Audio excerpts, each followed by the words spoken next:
ఇంతవరకు పాత నిబంధనలో ఉన్నటువంటి పంట విషయంలో పంటకున్నటువంటి ఉద్దేశాన్ని దేవుడు ఏదైతే మనకు వివరించి ఉన్నారో, దేవుని వాక్యం ద్వారా తెలియపరచబడి ఉన్నదో వాటిని మనము గుర్తు చేసుకున్నాము. పంటలు ఎందుకొరకు రావడం లేదు, ఎందుకు నష్టం కలుగుతుంది, అనేక విషయాలు పాత నిబంధనలో మనం తెలుసుకున్నాం. పాత నిబంధనలో చెప్పబడినటువంటి మాటల్ని మనం చూసుకున్నాం. ఇప్పుడు నూతన నిబంధన, క్రొత్త నిబంధనలో ఉన్నటువంటి విషయాన్ని, నూతన నిబంధనలో ఏం చెప్పబడుతుందో వాటిని మనం పరిశీలన చేద్దాం. మత్తయి సువార్త 12వ అధ్యాయము, మత్తయి సువార్త 12వ అధ్యాయము మొదటి వచనాన్ని చూద్దాం. ఆ కాలమందు యేసు విశ్రాంతి దినమున పంట చేలలో పడి వెళ్ళుచుండగా ఆయన శిష్యులు ఆకలిగొని వెన్నులు త్రుంచి తినసాగిరి. పరిసయ్యులు అది చూచి, ఇదిగో విశ్రాంతి దినమున చేయకూడనిది నీ శిష్యులు చేయుచున్నారా అని ఆయనతో చెప్పగా, ఆయన వారితో ఇట్లనెను, తానును తనతో కూడా నున్న వారును ఆకలిగొని ఉండగా దావీదు చేసిన దానిని గురించి మీరు చదవలేదా? దావీదు చేసిన దానిని గురించి మీరు చదవలేదా? అతడు దేవుని మందిరంలో ప్రవేశించి యాజకులే తప్ప తానైనను తనతో కూడా ఉన్న వారైనను తినకూడని సముఖపు రొట్టెలు తినెను. మరియు యాజకులు విశ్రాంతి దినమున దేవాలయంలో విశ్రాంతి దినమును ఉల్లగించి నిర్దోషులై ఉన్నారని మీరు ధర్మశాస్త్రమందు చదవలేదా? ఇక్కడ మనం ఆలోచన చేస్తే 9 వరకు చూద్దాం. దేవాలయం కంటే గొప్పవాడు ఇక్కడ ఉన్నాడని మీతో చెప్పుచున్నాను. మరియు కనికరమునే కోరుచున్నాను గాని బలిని నేను కోరను అను వాక్యభావం మీకు తెలిసి ఉంటే నిర్దోషులను దోషులని తీర్పు తీర్చకపోదురు. కాగా మనుష్య కుమారుడు విశ్రాంతి దినమునకు ప్రభువై ఉన్నాడనెను. ఆయనే ఉన్నాడు కాబట్టి, దేవాలయం కంటే ఆయనే గొప్పవాడై ఆడ ఉన్నాడు కాబట్టి, దాని విషయంలో మీరు ధర్మశాస్త్రంలో చదవలేదా దావీదు చేసినటువంటి విషయాన్ని అని చెప్పి గుర్తు చేయబడుతుంది. నేను కనికరాన్ని కోరుతున్నాను అని చెప్పి గుర్తు చేస్తూ ఉన్నాను. మరి పరిసయ్యులు మరి వాటిని తీసుకొని తినేటటువంటి విషయాన్ని మరి వారు గుర్తు చేశారు. వాటి గురించి యేసు ప్రభు వారు గుర్తు చేసినటువంటి గొప్ప విషయాన్ని మనం చూశాం. 12వ అధ్యాయం లూకా సువార్త 12వ అధ్యాయము 17వ వచనాన్ని చూద్దాం. లూకా సువార్త 12వ అధ్యాయము 17వ వచనాన్ని చూద్దాం. 12-17. అప్పుడు అతడు, నా పంట సమకూర్చుకొనుటకు నాకు స్థలము చాలదు గనక నేనేమి చేతునని తనలో తాను ఆలోచించుకొని నేను ఇలాగూ చేతును, నా కొట్లు విప్పి వాటికంటే గొప్ప వాటిని కట్టించి అందులో నా ధాన్యమంతటి నా ఆస్తిని సమకూర్చుకొని, నా ప్రాణంతో ప్రాణమా, అనేక సంవత్సరములకు విస్తారమైన ఆస్తి నీకు సమకూర్చబడి ఉన్నది, సుఖించుము, తినుము, త్రాగుము, సంతోషించుమని చెప్పుకొందును అనుకునేను. అయితే దేవుడు వెరివాడా, ఈ రాత్రి నీ ప్రాణం అడుగుచున్నారు. నీవు సిద్ధపరిచినవన్నీ ఎవని వగునని అతనితో చెప్పను. దేవుని ఎడల ధనవంతుడు కాక తన కొరకే సమకూర్చుకొని వాడు అలాగుననే ఉండునని చెప్పాను. ఇక్కడ పాత నిబంధనకు క్రొత్త నిబంధనకు ఉన్నటువంటి ఆలోచన చేయగలిగితే చాలా వ్యత్యాసంగా ఉంటూ ఉన్నది. పాత నిబంధనలో యాజకులు అలాగునే ప్రవక్తలు దేవుని మాట చొప్పున సెలవిస్తూ వచ్చారు.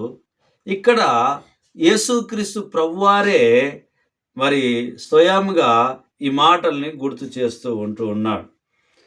మరి ప్రాణమా, తినుము, త్రాగుము, సుఖించుము అని చెప్పి ధాన్యాన్ని సమకూర్చుకుందామని చెప్పి, ధనాన్ని సమకూర్చుకుందామని చెప్పి, సుఖంగా ఉండాలనేటటువంటి ఆలోచన కలిగి ఉంటూ ఉండగా, ఈ రాత్రే దేవుడు నిన్ను ప్రాణం అడిగితే నీ ఆస్తి ఏమగును, నీ ధనం ఏమగును, నీ ధాన్యం ఏమగును అని చెప్పి గుర్తు చేయబడుతుంది. ఈ రాత్రే దేవుడు నీ ప్రాణమడుగుతే సంపాదన ఎవరిదగునో యోచించితివా? యేసే నిజ దేవుడని చెప్పి గ్రహించకుండగా, దేవుని మాట ప్రకారంగా మనం ఉండకుండగా, మన సొంత నిర్ణయాలు తీసుకున్న ఒక ధనవంతుణ్ణి ఈ లేఖనంలో గుర్తు చేస్తూ ఉన్నది. దేవునికి దూరంగా ఉన్న ధనవంతుని గుర్తు చేస్తూ ఉన్నది. కాబట్టి దేవునికి ఇవ్వాల్సిన సమయం, దేవునికి చెల్లించాల్సినటువంటి కృతజ్ఞత మనము చెల్లించే వారిగా మనం ఉండాలని చెప్పి గుర్తు చేయబడుతూ ఉన్నది. కొరింథీయులకు రాసిన ఈ 12వ అధ్యాయంలో మరి గుర్తు చేస్తే 13 నుంచి చూసినప్పుడు మూర్ఖుడైన ధనవంతుని ఉపమానం గురించి మనకు గుర్తు చేయబడుతుంది. మూర్ఖుడైన ధనవంతుని ఉపమానము మనకు గుర్తు చేయబడింది. అలాగనే ఇంతకుముందు మనం చూసినాము 12వ అధ్యాయం మత్తయి సువార్తను మనం చూసాము. 12వ అధ్యాయంలో మనం చూస్తే దాని భావాన్ని కూడా మనం గుర్తు చేసుకుందాం ప్రియులారా.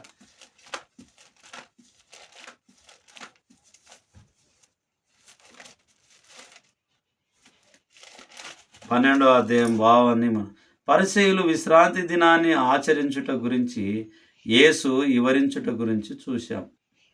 యేసు ప్రభువారు వివరించేటటువంటి విధానము గొప్పగా ఉన్నది. అది పరిసయ్యులు గుర్తు చేసుకున్నారు. మరి కొరింథీయులకు రాసిన 2వ పత్రిక,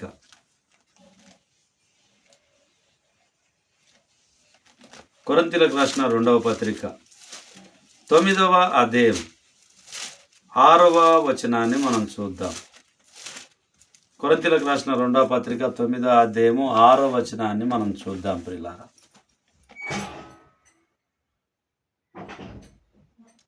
కొంచెంగా విత్తువాడు కొంచెంగా పంట కోయను, సమృద్ధిగా విత్తువాడు సమృద్ధిగా పంట కోయను అని ఈ విషయమై చెప్పవచ్చును. సనుగు కొనకయు బలవంతంగా కాకయు ప్రతివాడును తన హృదయంలో నిశ్చయించుకున్న ప్రకారము ఇయ్యవలెను. దేవుడు ఉత్సాహముగా విచ్చువానిని ప్రేమించును. మరి అన్నిటి యందు ఎల్లప్పుడూ మీలో మీరు సర్వ సమృద్ధి గలవారై ఉత్తమమైన ప్రతి కార్యము చేయుటకు దేవుడు మీ ఎడల సమస్త విధములైన కృపను విస్తరింప చేయగలడు. మరి ఇక్కడ మనం చూసినప్పుడు సంఘం యొక్క సహాయ మనస్తత్వము గురించి, పౌలు నమ్మకము తాను సహోదరులను పంపించుట గురించి ఇక్కడ రాయబడి ఉన్నది. మరి కొంచెంగా విత్తువాడు కొంచెంగా పంట కోయను, సమృద్ధిగా విత్తువాడు సమృద్ధిగా పంట కోయను. సమృద్ధిగా విత్తినటువంటి వారిని, కొంచెంగా విత్తినటువంటి వ్యక్తి దేవుని చిత్త ప్రకారంగా ప్రేమతో మనము ఆ పంటను కోసేవారిగా ఉండాలి. దేవునికి ఇచ్చే విషయంలో సనుగు కొనకయు బలవంతంగా కాకయు ప్రతివాడు తన హృదయంలో నిశ్చయించుకున్న ప్రకారంగా, అంటే వర్ధిలిన కొలది దేవునికి ఇవ్వాలని చెప్పి దేవుని వాక్యము గుర్తు చేయబడుతుంది. అందులోకి వెళ్ళి నీవు దొంగతనం చేయకు సుమి అని గుర్తు చేయబడుతూ ఉన్నది. కాబట్టి మన జీవితాలు అలాగుండకుండగా వాక్యానుసారమైనటువంటి ఆలోచన కలిగి, సనుగు కొనక బలవంతంగా కాక మన హృదయంలో నిశ్చయించుకున్న ప్రకారంగా మనము దేవునికి ఇచ్చేవారిగా ఉండాలి.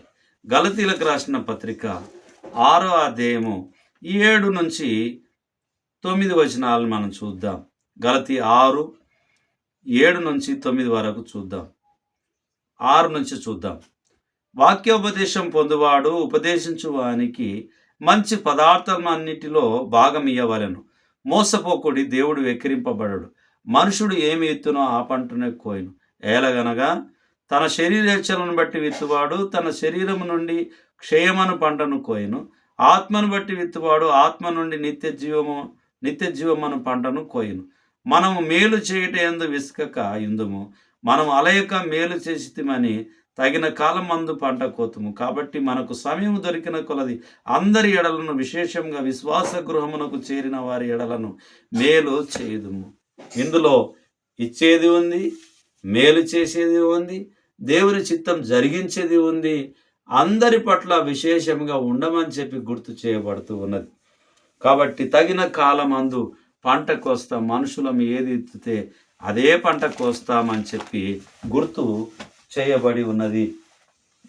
మత్తయి సువార్త 25వ అధ్యాయము 26వ వచనాన్ని చూద్దాం. మత్తయి సువార్త 25వ అధ్యాయము 26వ వచనాన్ని చూద్దాం. అందుకు అతని యజమానుడు వానిని చూచి, సోమరివైన చెడ్డదాసుడా, నేను విత్తని చోట కోయివాడను, చల్లని చోట పంట కూర్చుకొని వాడనన్ని వెరుగుదువా? అట్లయితే నీవు నా సొమ్ము సావుకారుల యొద్ద ఉంచవలసి ఉండెను. నేను వచ్చి వడ్డీతో కూడా నా సొమ్ము తీసుకొని ఉందునని చెప్పి ఆ తలాంతు వాని యొద్ద నుండి తీసివేసి 10 తలాంతులు గల వానికి ఇయుడి. కలిగిన ప్రతి వానికి ఇవ్వబడును, అతనికి సమృద్ధి కలుగును. లేని వాని యొద్ద నుండి వానికి కలిగినది తీసివేయబడును. మరియు పనికి మాలిన ఆ దాసుని వెలుపటి చీకటిలోనికి త్రోసివేయుడి, అక్కడ ఏడుపును పండ్లు కొరుకుటయు ఉండుననెను. ఇక్కడ ఒక ఉపమానం మనకు గుర్తు చేయబడుతూ ఉన్నది. ఏమిటి అని అంటే, మరి తలాంతును తీసుకున్నాడు, భూమిలో పాతిపెట్టిండు. ఆ యజమానికి సరైనటువంటి జవాబులు చెప్పకుండగా, మరి నువ్వు ఇలాంటి వాడవు అలాంటి వాడవు అని చెప్పి వ్యతిరేక ఆలోచన కలిగి మాట్లాడుతూ ఉన్నాడు. అందుకు ఆ యజమానుడు చెప్తూ ఉన్న మాట, నీవు ఒకవేళ నేను అలాంటి వాడనని తెలిసి ఉన్నప్పుడు అది తీసుకొని భూమిలో దాచిపెట్టడం ఎందుకు? అది సావుకారి దగ్గర ఉంటే నేను వడ్డీతో నేను వచ్చి తీసుకునేవాడిని కదా అని చెప్పి ఇతడిని మరి కటిక చీకటిలో వేయమని చెప్పి గుర్తు చేయబడుతూ ఉన్నది. కాబట్టి దేవుని వాక్య ప్రకారంగా, దేవుని చిత్త ప్రకారంగా చేయాలి, కొనసాగించాలి, అది గ్రహించాలి, ఎంబడించాలి, హత్తుకొని మన జీవితాన్ని జీవించే వారిగా ఉండాలి. అలాగే మనము దేవుని పట్ల మరి ఏదైతే పంట విత్తుతామో ఆ పంటనే మనం కోస్తాము. చెడ్డదాసుడా అనేటటువంటి అనిపింపు మనం అనిపించుకోకుండా మంచి దాసునిగా మనము దేవుని చేత మెప్పు పొందేవారిగా ఉన్నాం. మార్కు సువార్త 2వ అధ్యాయము 23వ వచనాన్ని చూద్దాం. మార్కు సువార్త 2వ అధ్యాయము 23వ వచనాన్ని చూద్దాం. మరియు ఆయన విశ్రాంతి దినమున పంట చేలలో పడి వెలుచుండగా శిష్యులు మార్గమున సాగిపోచు ఎన్నులు త్రుంచుచుండిరి. ఇంతకు ముందు మనము చూసినట్టుగా మరి మత్తయి సువార్తలో 12వ అధ్యాయంలో మొదటి నుంచి కొన్ని వచనాలు చూసినప్పుడు అదే మాట మనకు గుర్తు చేయబడి ఉన్నది. ఇక్కడ కూడా అదే మాట మనకు గుర్తు చేయబడుతూ ఉన్నది. మార్కు సువార్త 4వ అధ్యాయము 29వ వచనాన్ని మనం చూద్దాం. మార్కు సువార్త 4వ అధ్యాయం 29వ వచనం 26 నుంచి చూద్దాం. మరియు ఆయన ఒక మనుషుడు భూమిలో విత్తనము చల్లి రాత్రింబగలు నిద్రపోవచ్చు మేలుకొనుచుండగా వానికి తెలియని రీతిగా ఆ విత్తనం మొలిచి పెరిగినట్టే దేవుని రాజ్యం ఉన్నది. భూమి మొదట మొలకలను, తర్వాత వెన్నును, అటు తర్వాత వెన్నులో ముదురు గింజలను తనంతట తానే పుట్టించును. పంట పండినప్పుడు కోతకాలం వచ్చినదని సేతగాడు వెంటనే కొడవలు పెట్టి కోయినని చెప్పాను. అవును ప్రియమైనటువంటి వారులారా, కోతకాలం వచ్చినప్పుడు ఆ పంట కోసినప్పుడు చాలా ఆనందంతో మనం ఆ పంటను మనం కోస్తామని చెప్పి గుర్తు చేయబడుతూ ఉన్నది. మార్కు సువార్త 12వ అధ్యాయము 2వ వచనాన్ని చూద్దాం. పంటకాలమందు ఆ కాపుల నుండి ద్రాక్ష తోట పండ్లలో తన భాగం తీసుకొని వచ్చుటకు కాపుల యొద్దకు అతడు ఒక దాసుని పంపగా వారు వాని పట్టుకొని కొట్టి వట్టి చేతులతో పంపివేసిరి. ఒప్పందం ఏదైతే ఉందో ఒప్పందాన్ని తిరస్కరించి కొట్టి పంపినటువంటి విషయాన్ని మనం చూస్తాం. లూకా సువార్త 6వ అధ్యాయము లూకా సువార్త 6వ అధ్యాయము మొదటి వచనాన్ని చూద్దాం. ఒక విశ్రాంతి దినమున ఆయన పంట చేరులో పడి వెలుచుండగా ఆయన శిష్యులు వెనులు త్రుంచి చేతులతో నలుపుకొని తినుచుండిరి. చాలా వరకు జొన్న కంకులు గాని, సద్ద కంకులు గాని, అవి చేలల్లో ఉన్నటువంటి పంటలను మనము చాలా సార్లు అలాగున్నే మనం చేస్తూ ఉంటాం. పంట పొలంలో పోతూ ఉన్నప్పుడు వాటిని తుంచుకొని తినేటటువంటి ప్రయత్నాన్ని తింటాం. తీసుకొని వెళుతూ ఉంటాం. అదే విషయాన్ని యేసు ప్రభు దగ్గర ఉన్నటువంటి శిష్యులు చేస్తున్నటువంటి విషయాన్ని మరి అక్కడున్నటువంటి వారు గుర్తు చేస్తూ ఉన్నారు. కొరింథీయులకు రాసిన మొదటి పత్రిక 9వ అధ్యాయము, కొరింథీయులకు రాసిన మొదటి పత్రిక 9వ అధ్యాయము 10వ వచనాన్ని మనం చూసుకొని వాక్య భాగాన్ని మనం ముగిద్దాం. మొదటి కొరింథీ పత్రిక 9వ అధ్యాయము 10వ వచనాన్ని చూసుకొని వాక్య భాగాన్ని ముగిద్దాం. కళ్ళము త్రొక్కుచున్న ఎద్దు మూతికి చిక్కము పెట్టవద్దు అని మోషే ధర్మశాస్త్రంలో రాయబడి ఉన్నది. దేవుడు ఎడ్ల కొరకు విచారించుచున్నాడా? కేవలం మన కొరకు దీనిని చెప్పుచున్నాడా?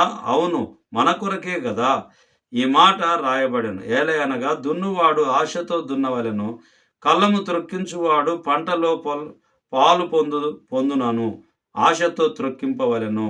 మీ కొరకు ఆత్మ సంబంధమైనవి మేము విత్తి ఉండగా మీ వలన శరీర సంబంధమైన ఫలములు కోసుకొనున్నట్లు గొప్ప కార్యమా? ఇక్కడ ఆలోచన చేస్తే అపోస్తులుడైనటువంటి పౌలు గారు గుర్తు చేస్తూ ఉన్నారు. ఆత్మ సంబంధమైనటువంటి పంట గురించి మేము మాట్లాడుతూ ఉన్నాం. మీరు శరీర సంబంధమైన పంటను కోయుదురా అని చెప్పి హెచ్చరిక గుర్తు చేస్తూ ఉంటున్నది. అవును ప్రియమైనటువంటి వారలారా, పాత నిబంధనలో మనకి ఇవ్వబడినటువంటి విషయాన్ని, శరీరానికి సంబంధించిన ఆహారాన్ని, అలాగనే దేవునికి ఇవ్వాల్సినటువంటి పద్ధతులను, లేవీయులకు ఇవ్వాల్సిన పద్ధతులను, యాజకులకు ఇవ్వాల్సిన పద్ధతులను, అలాగనే బీదవారికి ఇవ్వాల్సిన పద్ధతులను, పరదేశులకు ఇవ్వాల్సినటువంటి పద్ధతులను మరి పాత నిబంధనలో గుర్తు చేయబడి ఉన్నది. కొత్త నిబంధనలోకి వచ్చేసరికి దేవునికి ఇవ్వాల్సినటువంటి ఇవ్వాలి, అలాగునే కనికరం కలిగి ఉండాలి, అలాగునే మరి సనుగు కొనకుండా బలవంతంగా కాకుండా దేవునికి ఇవ్వాలని గుర్తు చేస్తుంది. మరి ఆత్మ సంబంధమైన అన్నిటికన్నా ప్రాముఖ్యంగా ఆత్మ సంబంధమైనటువంటి పంటను తగిన కాలమందు మనం పంట కోయాలి అని చెప్పి గుర్తు చేయబడుతూ ఉన్నది. శరీర సంబంధమైన పంటను మీరు కోయడం వల్ల ఏమీ ప్రయోజనం లేదు. ఆత్మ సంబంధమైన పంటను కోయమని చెప్పి దేవుని వాక్యం గుర్తు చేస్తూ ఉన్నది. కాబట్టి నా ప్రియ సహోదరి సహోదరులారా, ఈ రాత్రి కాలమందు చాలా విషయాలు పాత నిబంధనలో, కొత్త నిబంధనలో వాటిని మనం గుర్తు చేసుకొని మన జీవితానికి కావలసినటువంటి మరి పంటను మనం గుర్తు చేసుకున్నాము. దాని ద్వారా మనం దీవెన పొంది ఆశీర్వదింపబడలాగున ప్రార్థన చేసుకొని వాక్య భాగాన్ని మనం ముగిద్దాం. కనికర సంపన్నుడా, దయగల తండ్రి, మీ పరిశుద్ధమైన నామాన్ని బట్టి మీకు వందనాలు. ఈ రాత్రి కాలమందు పంటను గురించి మాట్లాడుకున్నప్పుడు అనేక విషయాలు మాకు గుర్తు చేయబడి ఉన్నాయి, హెచ్చరిక చేయబడి ఉన్నాయి. ఆనాడు వారికి, ఈనాడు మాతో కూడా హెచ్చరికలు జారీ చేయబడి ఉంటున్నాయి. గుర్తు చేసుకుంటూ ఉన్నాం నాయన. మేము మీ ఆలోచన ప్రకారంగా, మీ చిత్త ప్రకారంగా ఈ భూమి మీద పంటలను పండించడానికి, ఆత్మానుసారమైన పంటను మేము నాయన వాటిని తప్పిపోకుండా శ్రద్ధ కలిగి ఉండడానికి సహాయం చేయమని ప్రార్థిస్తున్నాం. శరీరానికి కావాల్సినటువంటి పంటలో ఏమి గొప్పతనం లేదు, కానీ ఆత్మ సంబంధమైన పంటలో గొప్పతనం ఉందని చెప్పి పౌలు గారు గుర్తు చేస్తూ ఉన్నారు. వాటిని మేము నెమరేసుకుంటూ మా జీవితంలో నాయన ముందుకు కొనసాగులాగున మీరు తీర్చిదిద్దుమని ఈ మనవులు మీ కుమారుడు, మా ప్రాణరక్షకుడు, మాకై మరణం పొంది సమాధి చేయబడి తిరిగి లేచిన నజరేయుడైన యేసు క్రీస్తు అతి పరిశుద్ధమైన నామంలో బ్రతిమాలి అడిగి వేడుకొని ప్రార్థించుచున్నాము తండ్రి. ఆమేన్. అందరికి ప్రభు నామమున వందనాలు.